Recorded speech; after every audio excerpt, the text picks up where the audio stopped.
Hello and welcome to a new Cardfight Vanguard overdress news video. Basically, recently, Keita Mori released a new producer's letter a few days ago. I'm a little late on this, but I've been pretty busy. But I did want to get around to reading it. I already know a lot of what's in it, just because it's been so long since it was posted. But like I said, I wanted to take a look at it anyway, and I thought, hey, may as well record myself doing so. So that's exactly what we're going to be doing. So let's just get straight into it. Of course, as per usual, there will be a link in the description to where you can read it for yourself if you want to. So, hello to all the Vanguard fans around the world. This is Keita Mori, Vanguard Project General Director, or producer even. The response to my first producer's letter was greater than I anticipated, and since then I have been receiving comments and questions from all over the world. Thank you so much to everyone who has shared their thoughts and opinions. I'm making great use of your feedback moving forward. So, as per usual, I've said this before, I really like that he is listening, you know, the fact that we have someone who is like, yep, I've seen all your questions and stuff, and I've seen them, is good, basically. That's a massive step forward from basically anything that happened during the reboot era, huh? So that's a massive, kind of good thing in and of itself, I guess. Please note some of the topics in the letter are listed in different order depending on the language you are reading. This time we will focus on the Japanese and English versions, which are the basis of localization in many languages. So, the release of 5 start decks and the booster Genesis of 5 Greats. First of all, on behalf of the project, I would like to thank you all for allowing us to bring overdress to the world. I would like to thank everyone who watches the series around the world, everyone who enjoys the TCG and digital versions of Vanguard, and everyone involved in supporting the project. Very interesting you mentioned digital versions, because as far as I'm aware, the only real, relevant, I guess, digital version of Vanguard right now is 0. Obviously there's games like EX, but it's a bit weird he'd specifically point out digital versions. I know this is me looking far too deep into it, but maybe that means something is coming? Probably not, but I mean, hey, he's listening. He did literally just say he's listening to our feedback, and then he mentions digital versions. Like, he's gotta know, right? The Cardfight Vanguard Overdress animation began in April. The Japanese version and start decks and booster for the card game were also released in April, followed by the English version in May. Although the response has been varied by region, the game has been well received around the world. We thank you. So, response has been varied by region. Has it now? That's very interesting. Maybe he's been referring to, people getting frustrated by shipping delays and stuff, or maybe he's been referring to the very vocal minority of Westerners who just don't like the current anime, which we'll get into that maybe later, I don't know. I don't know what it's referring to there, though. I don't know. Among the many concerns we received about TCG projects, the most common were the game experienced too much power creep, and new products were short-lived. In light of these comments, Overdress has changed the game system from a clan-based system to a nation-based system. And the first booster, Genesis of 5 Greats and Start decks, has been created with a focus on introducing new players to the game as examples of our standard products. So, interesting that he says, I mean, we can kind of figure this in the first place, but basically the reason we're using nations now is a direct response to power creep, which is cool. Obviously we kind of theorized that, and he's probably even said it directly before, but it's cool to see it written there.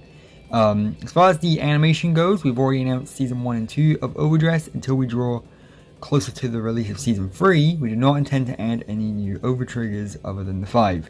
So, pretty massive bomb there, right? First of all, Season 3, we're getting a Season 3. We're going to be talking at length about what that actually means, maybe in a future video, I don't know. But that's definitely the biggest piece of news we're probably going to get in the entire letter.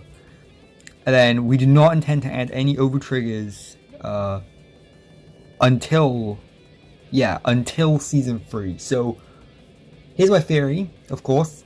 Season 1 was right now the spring season of 2021, and then we went on a hiatus for a season in summer, and then we come back for autumn. So I'm assuming that after we come back for autumn in 2021 for Season 2, we'll probably go on another season hiatus at the beginning of 2022, and then we'll come back again for Season 3 in spring 2022. So around April, right?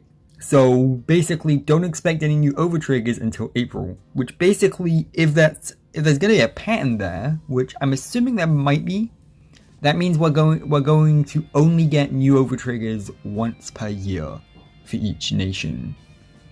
And if that's the case, I don't hate that. You know, that's not the worst. Any more often than one per year for the overtriggers would be pretty awful. But yeah, Sentinels will receive the same treatment. We do not intend to release any new Sentinels until further down the line, although we will release different versions of already existing cards of alternate art or alternate falling. I mean, that's got me excited already, because I'm like, no new Sentinels until, well, around about a year from now, but we will release different versions of the already existing cards with alternate art and foiling, etc. Because that makes me want... I don't think we're getting it, but I want an alternate art and or foil Carabiel. I was really disappointed in the Festival Collection, because the Festival Collection does not have the start deck Sentinels, which, I mean, why would it? I don't think anyone else cares about getting like foil versions of the start deck Sentinels, but I want them because Carabiel is just such a nice card. But hey, maybe. The management team's intention is for the main decks and triggers to be used by the main characters in the animation to continue being important as part of deck building. So yeah, basically, that's kind of what I figured. Is because the anime is going to be going on for quite a while now because of season 3 and so on and so forth, and I'm thinking because we're getting a season 3, we're probably going to be getting like a lot of seasons over the next 3 or so years. But again, we'll talk about that in like maybe its own video or whatever. But basically, if you're building a deck that a main character is using, then chances are that deck is going to get a lot of support. Kind of like how back in G, for example, if you were building like Asha or Chrono Jet Dragon or whatever, you're basically guaranteed to be getting a lot of new cards for those decks. The same thing goes for here, right? Or like if you were building Blaster Blade during the OG or reboot. So if you're building like, you know, Nirvana or whatever here, then you shouldn't have to worry about not getting that much support, because every time there's a new season, there's going to be a set that ties in with that season, basically. And that's good, basically. I don't really have anything else to say other than it is good, you know? It makes sense. Even after the second season of Overdress begins airing, the 5 start decks and first booster pack are intended to be the most important and basic products for getting into Overdress. We hope you enjoy them. That's good.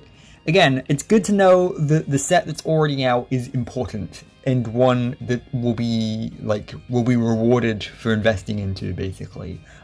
It does mean that if they do not reprint the set enough, then singles will kind of skyrocket. And that's kind of a problem because we're already seeing problems with singles. I don't think it's going to be that much of a big problem in the long run, because I do think most of that's caused by, 1, the hype for the set, and 2, the shipping delays. I think once the shipping delays have fully seized up and everyone's had a chance to open their boxes, singles will start to plummet back again, hopefully.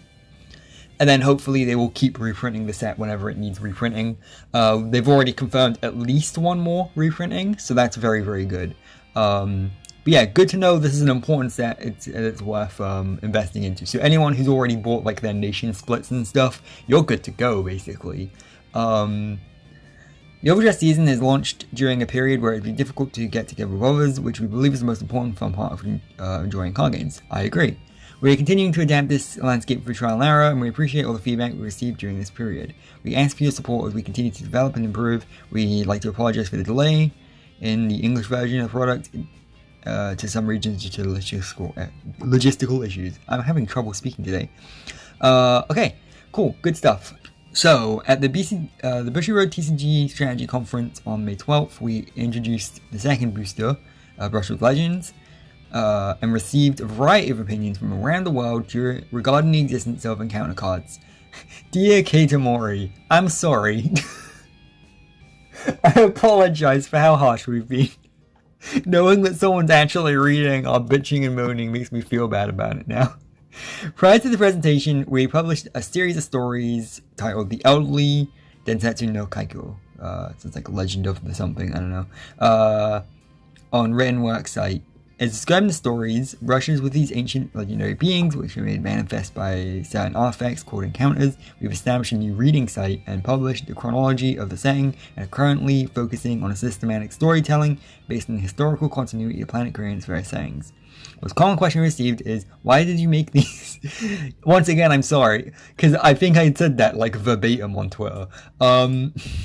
And the answer is, we wanted to preserve the setting and historical continuity of Planet Korea. There's an intention to continue to employ the help of the original author Akira Ito and the creator of the clan setting, Nakamura, to systemize the worldview, history, and various settings of Planet Korea. We will continue to take good care of them. Not only myself, but the entire management team has received a number of comments about the past cards appearing too early, and we take it very seriously. So once again, very good.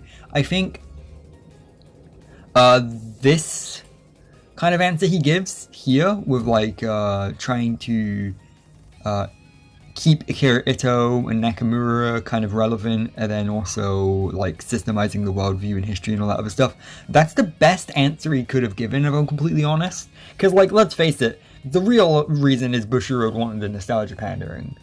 Like, right, like they wanted people to buy Dragonic Overlord, they want that to be their Charizard, they want that to be their hit card of the set, right? Like, that's the real reason, you know? But I will say, like, keeping the franchise identity intact, because let's face it, that's something that even I complained about when Overdress was first announced, was what about the franchise identity? And nowadays I don't think that's as much of a problem, because I think they've done a good job of keeping that identity so far, but this is a good way of further keeping that identity, keeping the original creators relevant and all that other stuff. I think that's a pretty good answer. Obviously, we'll have to see how it pans out when it's released, but for now, I don't hate it, you know. As I mentioned with the presentation, it's quite rare for the Overdress series to include past cards as encounters, and they will not appear again until at least March 2022. So a big repeating theme I'm noticing here is that for the big important stuff, like the encounter cards and the overtriggers and the sentinels and so on and so forth, a lot of those things seem to be once per year, which is interesting. I think that's a pretty good way of doing it. That means you've basically got like one or two like really big important sets per year that you can kind of buy into, and then other like bonus kinds of sets that are like, hey, if you want to build this like more kind of different and weird deck, then you can do this, right? I cannot tell you if the encounters will come out once per year or once every few years, because that would be a spoiler, but I can tell you that it will be few and far between. It's probably going to be once per year. I don't see it being once every few years. It's going to be once per year. Additionally, encounter cards will be an exception to the overriding principle. You do not need any cards over triple red to build an overdress standard deck. So, wait. Additionally, encounter cards will not be an exception to the overriding principle. You do not need triple res. So is he saying you can build a deck with double res? I'm sorry, I'm having like a smooth brain moment here, but encounter cards will not be the exception to the overriding rule. Yeah, I think that's what he's saying. I think he's saying that you do not need any triple res to build a deck. Huh. I guess he's kind of right. The start decks don't exactly have any triple res in them, and the start decks are what give you most of your staples for the other decks. So you probably could build like an okay deck, you know. I'll have to think about that more. Yeah, encounter cards will not be an exception to the overriding principle. You do not need any triple res to build an overdress standard deck. I think it's the double negative here that's like messing with me, because there's the will not be an exception and the you do not need, and it's like messing with me. So it won't be an exception to the rule that you don't need any triple res. Got it, okay. I think I am just overthinking it. I think it is just him saying that you can build the deck with just double res. Although not directly related to encounters, I received a lot of feedback on the stride mechanic. Yeah, I saw that too. Thanks, Mr. Time Leap. Which I briefly touched on in the Q&A with the Vanguard Weekly Bites. Within the lore, stride, the signature mechanism of the G-series, was a way to borrow great power from the past and future that was unavailable in the present time. Stride dealt with the past and future, so it made sense these units would exist at different points in the same timeline, right? For those who love the history of Vanguard's units in the world of Planet Cray, please take the time to read the Planet Cray timeline that Nakamura's commentary on the official reading site. I may do that at some point, assuming it's translated officially.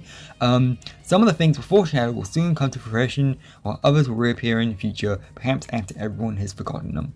In a sense, encounter cards currently stand out a bit too much, but there are also cards included to strengthen the units that will give life to the new divine era. So I hope that you will look forward to the second booster and a simple continuation of the Start Decks and Booster Pack Volume 1. Okay, so development differences for nation fights and clan fights between language versions. So recently at a strategy conference in Japan, we announced V Clan Collection, and as part of our V premium products, the concept behind these products is to strengthen all 24 clans at the same time, and V enclosed cards will be marked with the V icon. The V Clan Collection will still be available in English, but it will be released in fall. In the English version, we're planning a product called Revival Selection to release for the summer, which will include reprinted cards to support the premium format environment. As of now, we plan to only produce Revival Selection for the English version of the game. The product will focus on reprinted cards that have been limited supply in the English version, as well as cards that exist in the Japanese version but are not in the English version.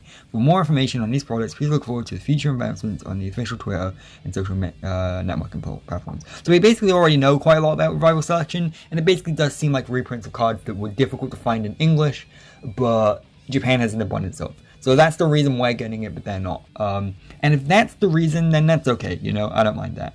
So for the time being, there'll be differences in development for clan fights, depending on the language version. The differences in the above products are a good example of this. It is not realistic to immediately integrate these long-existing formats. We believe that the products like Revival Selection, which exist to bridge the gap between development, will be necessary for a while. Regarding the newly launched nation fights, we are aiming globally to synchronized development, focusing on 5 great nations in local monasterio.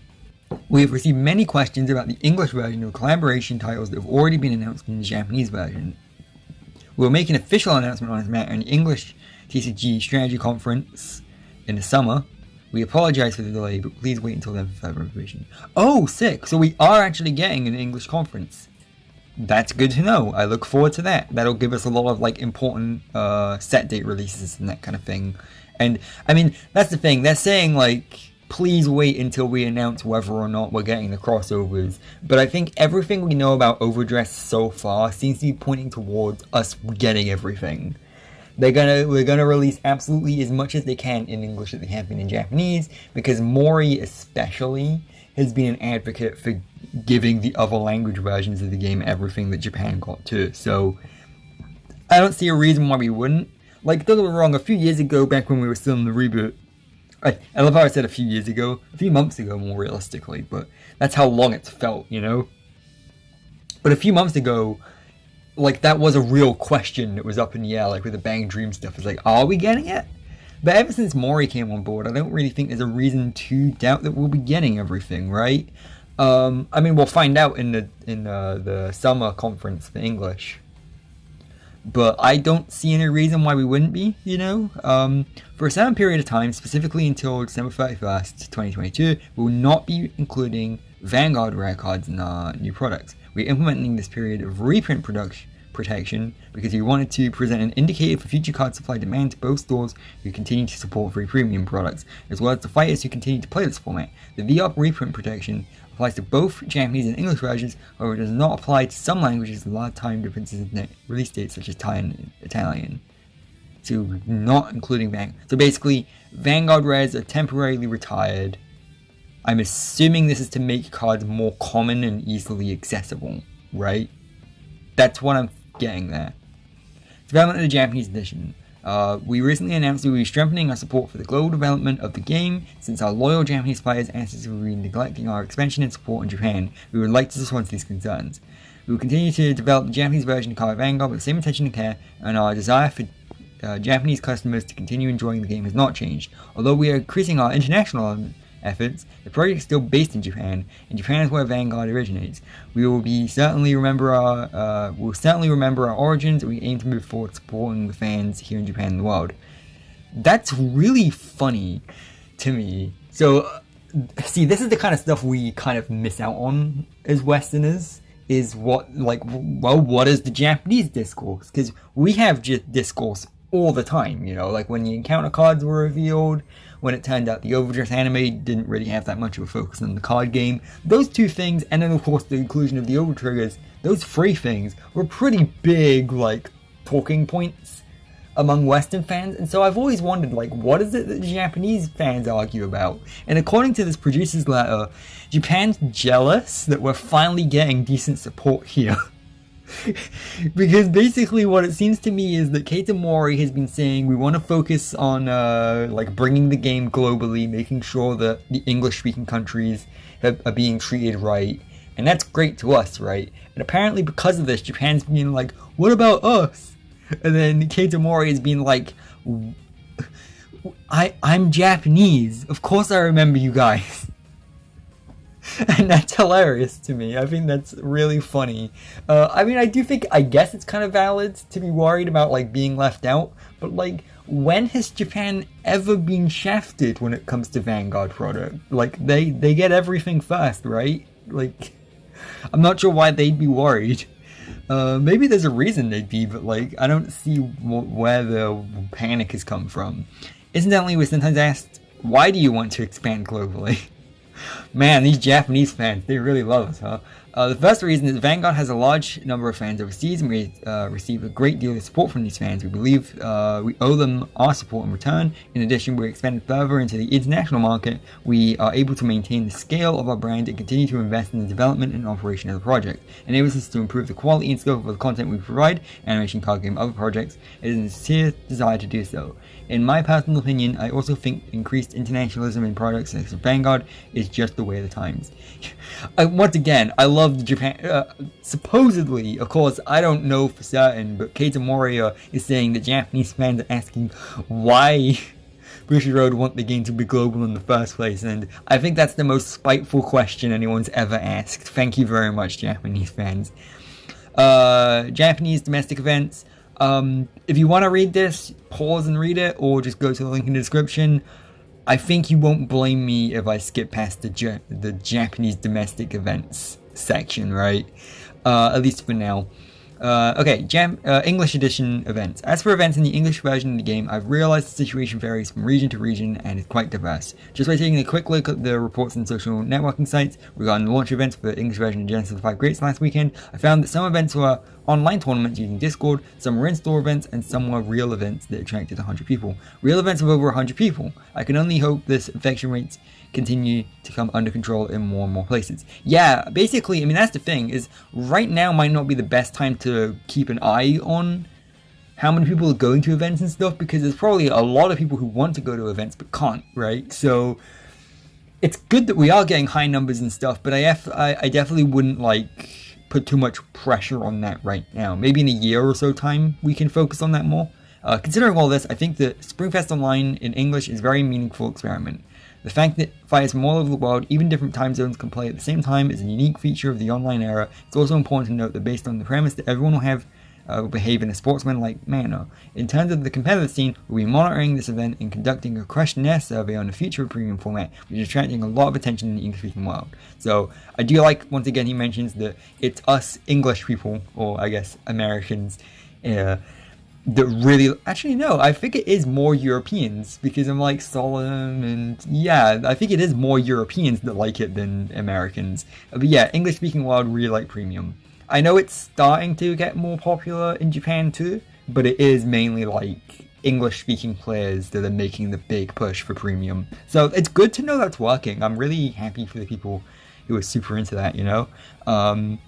So how's that second producer's letter? We waited to release the first overdress booster pack in both Japanese and English. 3 months passed in what felt like no time at all. I apologize for the wait and thank you for the patience.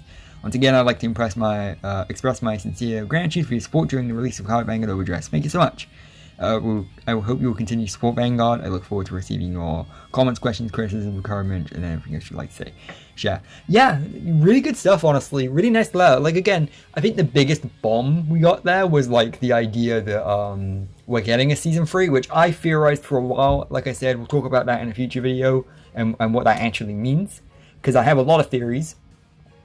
Also, the idea that we're only getting, like, overtriggers and sentinels, like, once per year, which I guess doesn't include the start decks, because if you include the start decks, we've actually got like 2 sets of Sentinels for each nation so far, but whatever. But yeah, no, I like that he's addressed all that, basically. Basically, honestly, as long as he does everything he says in his producer's letter, then we're good to go. Like, I don't see anything wrong with anything he said. It all sounds really reassuring. And once again, the idea that he's listening and answering our questions at all is really great stuff. So that's where you're going to be at. I leave it for now. Let me know what you think in the comments. Be sure to like and subscribe. Trying to hit 2.5k subs by the end of the year. If you're in the Discord, you know exactly why. Remember, for every statement, there's always an asterisk. And I'll see you later.